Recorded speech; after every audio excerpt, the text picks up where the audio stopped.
이 조기 대선을 가져온 여러 가지 원인을 생각하다 보면 제가 지금 나온 후보 중에서 한동훈 후보만큼은 반드시 이겨야 되겠다는 생각을 해봤습니다. 그 발언은 저는 계엄을 옹호하시는 바탕에서 시작된 것이라고 봅니다. 목표가 마치 누구를 떨어뜨리기 위해서 나오는 것처럼 처음부터 발언한다? 닮을 게 없어서 통진당을 닮는지 참 안타깝네요. 제가 분명히 탄핵을 반대한다는 말씀 드렸습니다. 계엄이 잘못돼도 조금만 잘못되고 대통령을 다시 할 수 있을 정도라고 하면 그것이 잘못됐다는지. 이 정도 하시죠. 오늘 정책에 관한 토론인데.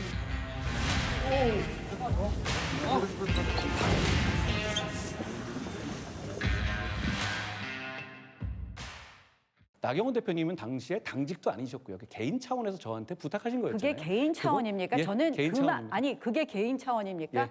저는 27명에 제가 제 것만 빼달라 그랬습니까? 한동훈 후보 똑바로 말하세요. 개인 차원이라고요, 제가? 예. 제 거를 빼달라 그랬습니까? 예. 네? 네? 예. 저를 이렇게 모욕하실 수 있습니까? 국민들이 개인 보고 차원의 계시잖아요. 부탁이요? 개인 차원의 부탁? 제가 왜 개인 차원의 부탁을 합니까? 무슨 말씀? 제가 했다는 말을 그대로 옮겨보세요, 지금 그러면. 아니, 그게 개인 차원의 부탁이라고요?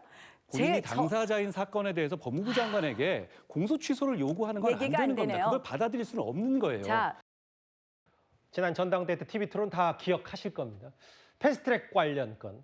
최진영 변호사님, 사실 정책보다 더 두 사람이 선명하게 갈리는 건 탄핵 반대와 탄핵 찬성 혹은 계엄에 대한 얘기.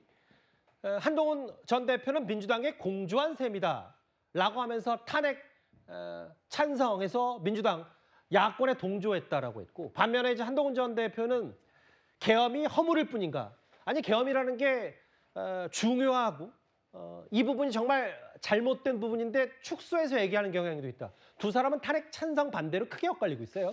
그렇습니다.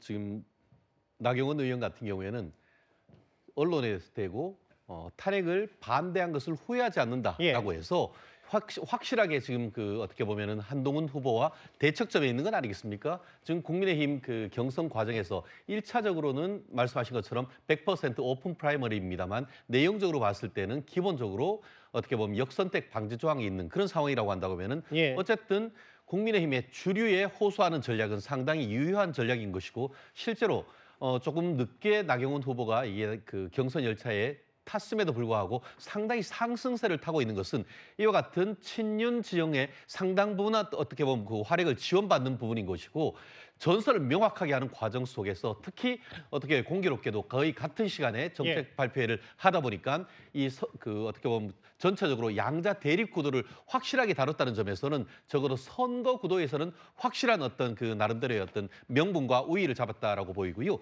더불어서 오늘 정책 발표를 했는 것 중에 기본적인 기조가 코리아 퍼스트, 한국의 국익 우선, 국민 제일주의 이런 부분을 했다는 것은 여러 지금 캠프들 봤을 때에 저도 특별한 캠프에는 없습니다만 귀에 쏙 들어오는 나름대로 나경원 후보가 그런 이니셔티브를 어떤 슬로건을 잘 잡은 것 같은데, 그런 슬로건과 함께 반윤 친윤 전선의 최선봉에 섬으로써 확고한 어떤 사람을 끌어달려고 하는 전략인데, 물론 국민들의 중도층까지 접근할 수 있을지는 아직은 단정할 수는 없습니다. 하지만 확실하게 어떤 친윤 진영, 국민의힘 지지층의 다수를 끼안을 수 있는 전략인 것만은 분명하다. 그리고 그것이 지금까지는 상당 부분 성공하고 있다. 저는 그렇게 평가를 합니다.